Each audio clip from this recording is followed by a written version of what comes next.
नमस्कार, आप देख रहे हैं पॉलिटिकल पंचायत का खास शो दुनिया की पंचायत। मैं हूं आपके साथ श्वेता चौहान। बांग्लादेश के आम चुनावों में बांग्लादेश नेशनलिस्ट पार्टी यानी बीएनपी ने भारी बहुमत से जीत हासिल की है। इससे ये बात तो कंफर्म हो चुकी है कि बांग्लादेश की कमान बीएनपी के चेयरमैन तारिक रहमान के हाथों में होगी। यानी बांग्लादेश को अब 35 साल बाद कोई पुरुष प्रधानमंत्री मिलने वाला है। साल 1988 में काजी जफर अहमद प्रधानमंत्री बने थे और उसके बाद से खालिदा जिया और शेख हसीना ने प्रधानमंत्री का पद संभाला। ऐसे में तारिक रहमान का कच्चा चिट्ठा जानना जरूरी हो जाता है, जिससे हम इस बात का आकलन कर पाएं कि तारिक रहमान के प्रधानमंत्री बनने के बाद भारत पर इसका क्या असर पड़ेगा। सबसे पहले तारिक रहमान के बारे में डिटेल में बात करते हैं। 60 साल के तारिक रहमान इस समय बांग्लादेश नेशनलिस्ट पार्टी के प्रमुख हैं और उन्हें यह अधिकार विरासत में उनकी मां खालिदा जिया से मिला है, क्योंकि खालिदा जिया ने यह पहले ही स्पष्ट कर दिया था कि उनके बाद इस पार्टी की कमान उनके बेटे तारिक के हाथों में होगी।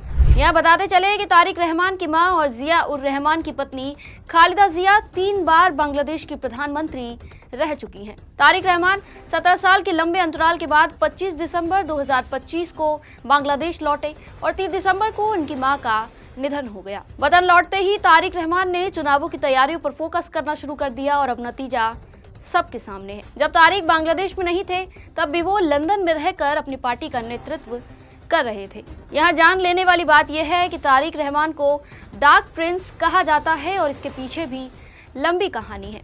दरअसल अमेरिका के विदेश मंत्रालय द्वारा भेजी गई एक आधिकारिक रिपोर्ट यानी डिप्लोमेटिक केबल में रहमान को डार्क प्रिंस नाम दिया गया था।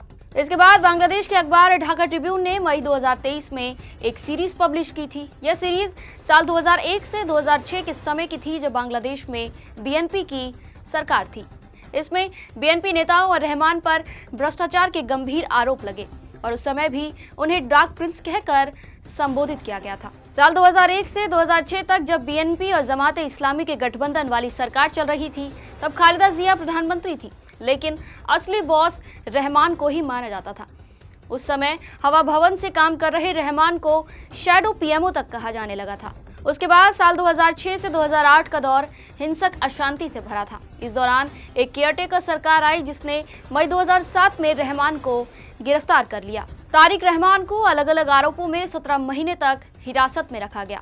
इतना ही नहीं, खबरें ऐसी भी आई थी कि हिरासत के दौरान रहमान को टॉर्चर किया गया। रहमान को हिरासत में रखने की वजह एक नहीं बल्कि कई थी, जिनमें मनी लॉन्ड्रिंग, मीडिया को डराने धमकाने, भ्रष्टाचार, गैरकानूनी तरीके से करोड़ों डॉलर की संपत्ति जमा करने जैसे कई मामलों में दोषी ठहराया गया। उन पर हसीना की हत्या की साजिश के भी आरोप लगे हैं, क्योंकि तारिक रहमान को अक्टूबर 2018 में शेख हसीना की रैली में हुए ग्रेनेड हमले के मामले में दोषी ठहराते हुए उम्र कैद की सजा सुनाई गई थी। लेकिन अब सवाल ये उठता है कि तारिक रहमान के प्रधानमंत्री बनने के बाद बांग्लादेश के साथ भारत के संबंध कैसे रहने वाले हैं। तो इसके लिए हमें सबसे पहले इस चुनाव के बीएनपी के घोषणा पत्र पर नजर डालनी होगी। वैसे तो इस घोषणा पत्र में बांग्लादेश फर्स्ट की पॉलिसी पर काम करने की बात कही गई है, लेकिन ये बात भी शामिल है कि सामूहिक प्रगति के लिए पड़ोसी देशों के साथ संबंध बनाने की पहल की जाएगी। रहमान द्वारा जारी 51 सूत्री घोषणा पत्र में हिंदुओं और अन्य धार्मिक अल्पसंख्यकों के कल्याण के लिए फाइनेंशियल एड का भी वादा किया गया है, पर उनके कहे ये शब्द भी भूले नहीं जा सकते।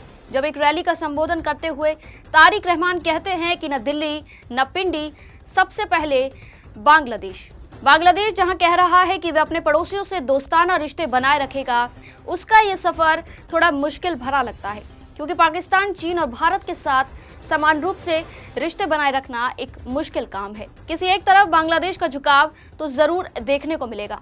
प्रधानमंत्री मोदी ने भले ही तारिक रहमान को बांग्लादेश का नया प्रधानमंत्री बनने की बधाई दी हो, लेकिन बीएनपी की जीत को भारत ना तो संकट मानेगा और ना ही जश्न का मौका।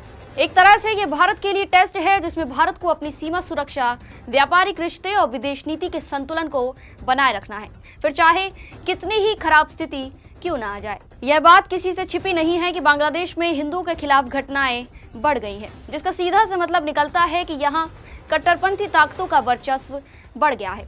इसके लिए जमात इस्लामी ने 11 दलों से गठबंधन बनाकर पूरी ताकत भी झोंकी कि बांग्लादेश की सत्ता में वो वापसी कर पाएं, पर बीएनपी ने बाजी मार ली है। ऐसे में भारत का डर थोड़ा तो कम हुआ है, पर यह पूरी तरह से उस डर से मुक्ति नहीं है।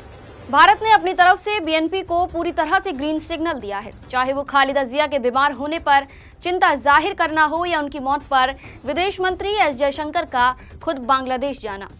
इसके जवाब में बीएनपी ने भी ईमानदारी से आभार जताया। नई दिल्ली और बीएनपी के बीच सालों में जैसे भी संबंध रहे, उसके बाद ये राजनीतिक गर्मजोशी का एक दुर्लभ उदाहरण था। इससे एक आशा की किरण तो जरूर जगती है। फिलहाल भारत अब ये देखेगा कि तारिक रहमान चीन और पाकिस्तान से अपनी दोस्ती पर ज्यादा फोकस करते हैं या अपनी पड़ोसी भारत संग अच्छे रिश्ते की पहल करते हैं। आज की खबर में बस इतना ही। आप देख रहे थे पॉलिटिकल पंचायत का खास शो दुनिया की पंचायत।